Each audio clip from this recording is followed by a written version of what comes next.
Hello বন্ধুরা, আমার ভাইয়া আমাকে ছোটবেলা থেকেই খুব ভালোবাসতেন এবং আমিও তার খুব কাছাকাছি ছিলাম। আমি মা-বাবার চেয়ে তার সাথে বেশি লেগে থাকতাম। ধীরে ধীরে আমি বড় হতে থাকলাম এবং আমাদের বন্ধুত্ব আরও গভীর হতে লাগল। সেই সময় আমি নতুন যৌবনে পা রাখছিলাম এবং আমার বান্ধবীদের কাছ থেকে পুরুষ ও নারীর সম্পর্কে নতুন নতুন কথা শুনছিলাম। ভাইয়ার সাথে আমার বন্ধুত্ব এতটাই গভীর ছিল যে আমি তার সাথে সব কথা শেয়ার করতাম এবং তার সাথে কথা বলে আমি অনেক শান্তি পেতাম। এক রাতের কথা, মা-বাবা বাড়িতে ছিলেন না। ভাইয়ার মাথায় খুব তীব্র ব্যথা হচ্ছিল।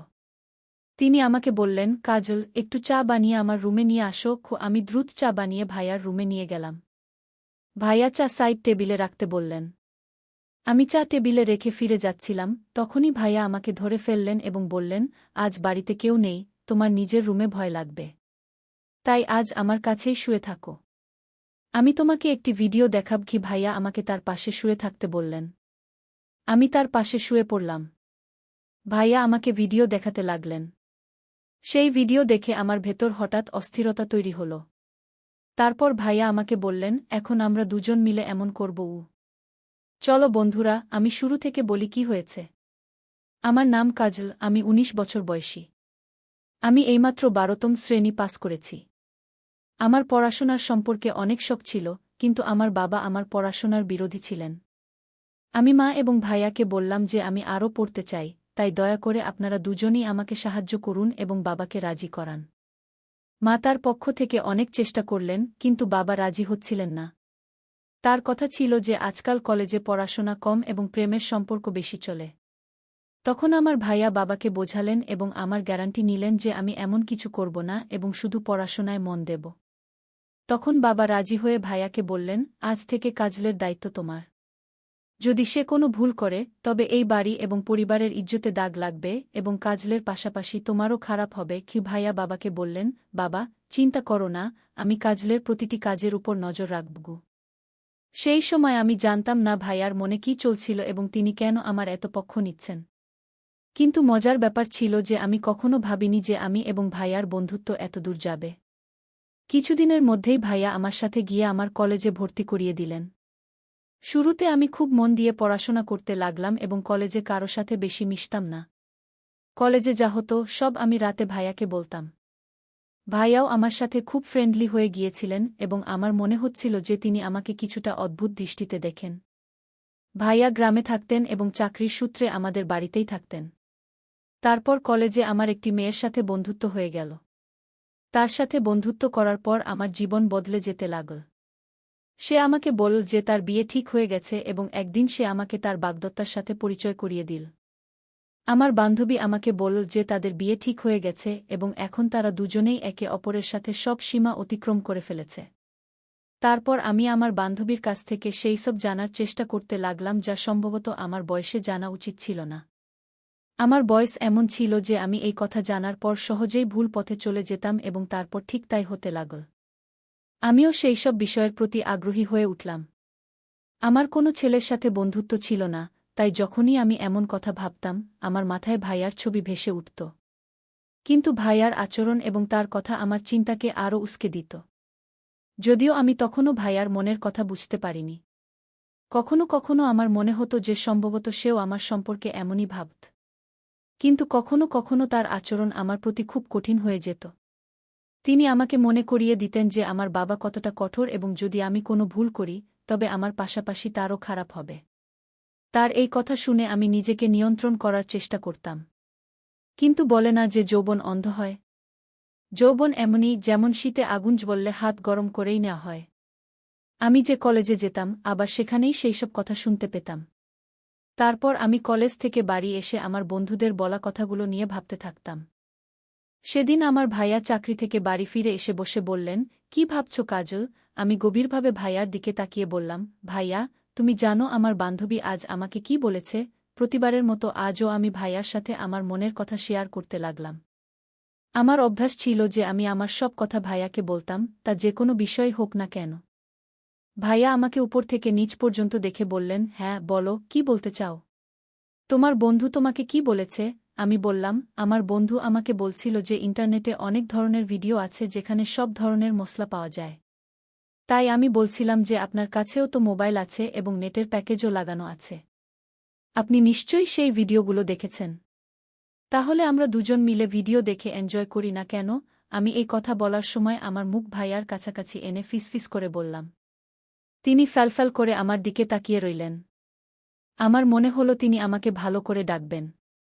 কিন্তু হঠাৎ তিনি আমাকে খুব গভীরভাবে দেখলেন এবং মনে মনে কিছু সিদ্ধান্ত নিলেন, তারপর হাসলেন এবং ফিসফিস করে বললেন, দেখো কাজল, এমন কথা তোমার বাবার সামনে বলো না।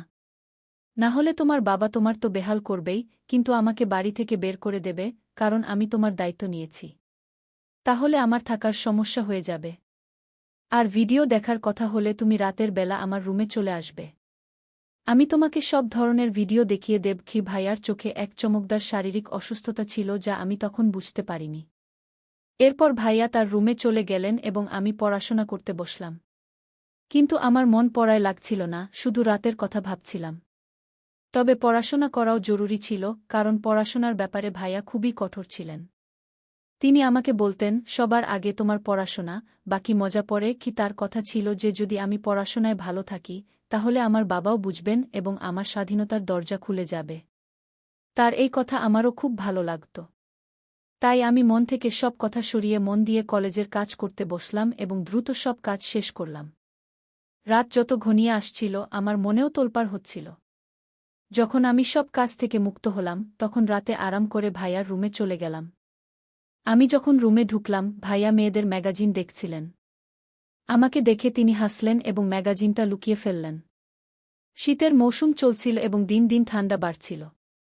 আজ রাতটা ছিল খুব ঠান্ডা, তাই আমি গিয়েই ভাইয়ার বিছানায় গিয়েও ঢুকে পড়লাম এবং তার পাশে ঘেঁষে বসে বললাম, আমাকে দ্রুত সেই ভিডিওগুলো দেখিয়ে দিন, না হলে বাবা আসার সময় হয়ে যাবে। তবে সময় নষ্ট না করে আমি ভিডিও দেখতে শুরু করলাম। ভিডিও দেখার পর আমার ভেতর একটা অদ্ভুত পরিবর্তন অনুভব করলাম। কিন্তু হঠাৎ, কখনো কখনো আমি কিছু ভিডিও দেখছি কিনা, বাবার আচমকা আমার রুমে চলে এলেন। বাবা কঠোর স্বরে বললেন, এত রাতে ভাইয়ের রুমে কি করছ? চলে যাও তোমার রুমে। বাবা খুব কঠোর স্বভাবের ছিলেন এবং আমি তাকে খুব ভয় পেতাম। তাই তিনি যেই বললেন, আমি সব ভুলে গিয়ে তাড়াতাড়ি আমার রুমে চলে এলাম। আমি ভেবেছিলাম, বাবা ভাইয়ার রুম থেকে বেরিয়ে তার রুমে গেলেই আমি আবার ভাইয়ার রুমে চলে যাব। কিন্তু সেই রাতে বাবার ভাইয়ার সাথে জরুরি কাজ ছিল, তাই তিনি অনেকক্ষণ ভাইয়ার রুমেই বসে রইলেন। আমি অপেক্ষা করতে করতে ঘুমিয়ে পড়লাম এবং বুঝতেই পারলাম না বাবা কখন ভাইয়ার রুম থেকে বেরিয়েছেন। পরের দিন কলেজ থেকে ফিরে আমি অধীর আগ্রহে রাতের অপেক্ষা করতে লাগলাম। আমি কিছু ভিডিও দেখে ফেলেছিলাম এবং সেগুলো দেখার ইচ্ছা আমাকে অস্থির করে তুলছিল। যখন সময় হলো, আমি ভাইয়ার রুমে ভিডিও দেখতে গেলাম। কিন্তু ভাইয়া বললেন, আমি এখন অফিসের কাজ শেষ করি, তারপর তুমি একটু পরে আসবে। আমি তোমাকে ভিডিও দেখিয়ে দেব। আমি সকাল থেকেই ভিডিও দেখার জন্য ব্যাকুল ছিলাম, তাই ভাইয়ার উপর একটু রাগ করে ফিরে বসলাম। ঠিক তখনই আমার মোবাইলে একটি নতুন নম্বর থেকে মেসেজ এল। সে একটি ছবি পাঠিয়েছিল এবং সেটা দেখে আমার চোখ ছানাবড়া হয়ে গেল। আমি ছবিটা দেখছিলাম কিনা, সেই লোকটি মেসেজ করা শুরু করল। সে খুব রোমান্টিকভাবে কথা বলছিল। আমি আগে থেকেই উত্তেজিত ছিলাম, তাই আমিও সেইভাবে জবাব দিতে লাগলাম। এরপর মনে হলো এই কথা ভাইয়াকে বলা উচিত। আমি তাড়াতাড়ি ভাইয়ার রুমে গেলাম, কিন্তু তার দরজা বন্ধ ছিল। তাই আমি ফিরে আমার রুমে এলাম এবং সেই অচেনা ছেলের সাথে কথা বলতে লাগলাম। আমি তাকে বললাম যে আমি তাকে দেখতে চাই এবং ভিডিও কল করতে বললাম, কিন্তু সে ছেলে রাজি হল না। এদিকে আমি লক্ষ্য করলাম যে ভাইয়া তার ঘর থেকে বেরিয়ে সিঁড়ি দিয়ে উপরের ছাদের দিকে যাচ্ছেন। তার হাতে মোবাইল ছিল। আমি অবাক হলাম যে তিনি রাতের এই সময় ছাদে কেন যাচ্ছেন। রাত 12টা বাজে আর আমার ঘুমও আসছে না। আমার মনে সন্দেহ জাগল যে না জানি ভাইয়াই আমাকে নতুন নম্বর থেকে মেসেজ করছেন। যাই হোক, আমি এই ভাবনা ভাবতে ভাবতে ঘুমিয়ে পড়লাম এবং একটি স্বপ্ন দেখলাম। স্বপ্নে ভাইয়া আমার সাথে ছিলেন এবং আমাকে কিছু কাজ করতে বলছিলেন। এমন সময় হঠাৎ আমার চোখ খুলে গেল। সকাল হয়ে গেছে আর আমি দেখলাম ভাইয়ার মেজাজ খুব ভালো। তিনি আমার সাথে হেসে কথা বলছিলেন। এর আগে আমি কলেজে পায়ে হেঁটে যেতাম, কিন্তু সেই দিন দাদা বললেন, আজ আমি তোমাকে আমার বাইকে করে কলেজে ছেড়ে দেব। আমি তার সাথে রওনা দিলাম। কলেজ শেষ হতেই গেট থেকে বেরিয়ে দেখলাম দাদা আগে থেকেই আমার জন্য অপেক্ষা করছেন। সেই দিন আমি খুব মনখারাপ ছিলাম, কারণ আমার সখী আমার উপর রাগ করেছিল। আমাদের মধ্যে কিছু নিয়ে ঝগড়া হয়েছিল। পথে দাদা আমার মন খারাপের কারণ জিজ্ঞাসা করলে আমি বললাম যে আমার সখীর সাথে ঝগড়া হয়েছে এবং আমার মন খুব খারাপ। দাদা বললেন, চলো তোমার মন ভালো করি কে বলে তিনি বাইক একটি বিরিয়ানির দোকানে থামালেন। তিনি জানতেন যে আমি বিরিয়ানি খুব পছন্দ করি। আমরা দুজন সেখানে বসে বিরিয়ানি খেলাম এবং কোল্ড ড্রিঙ্কও পান করলাম। দাদা সেখানেও আমাকে হাসানোর চেষ্টা করছিলেন। এরপর আমরা বাড়ি ফিরে এলাম। সেই দিন বাড়িতে মা বাবা ছিলেন না, সম্ভবত কোনো আত্মীয়ের বিবাহে গিয়েছিলেন। বাড়ি এসে দাদা আমাকে জিজ্ঞাসা করলেন, তুমি আমাকে আবার সেই ভিডিও দেখতে বললে না কেন? আমি উত্তর দিলাম, আমি তো আগেই দেখে ফেলেছি। এ কথা শুনে দাদা চমকে গেলেন এবং আমার দিকে তাকালেন। তিনি জিজ্ঞাসা করলেন, তুমি কিভাবে দেখলে? তোমার কাছে তো শুধু ভয়েস প্যাকেজ আছে। আমি বললাম, আমার একটি নতুন বন্ধু হয়েছে, সে পাঠিয়েছিল। আমি রাতে আপনাকে বলতে এসেছিলাম, কিন্তু আপনি ঘুমাচ্ছিলেন। এ কথা শুনে দাদা গভীর চিন্তায় ডুবে গেলেন। তিনি বললেন, তুমি যাও এবং কাপড় বদলে এসো। আমি আমার ঘরে গিয়ে কাপড় বদলে ফিরে আসার পর দেখলাম দাদা আমার মোবাইলে কিছু খুঁজছেন। আমাকে দেখে তিনি মোবাইল টেবিলে রেখে দিলেন। তারপর আমরা দুজন একসাথে খাবার খেলাম। খাবার খাওয়ার সময় আমি দাদার দিকে তাকালে মনে হচ্ছিল তিনি আমাকে অদ্ভুত দৃষ্টিতে দেখছেন। আমার মনে হচ্ছিল তিনি আমাকে কিছু বলতে চাইছেন, কিন্তু বলতে পারছেন না।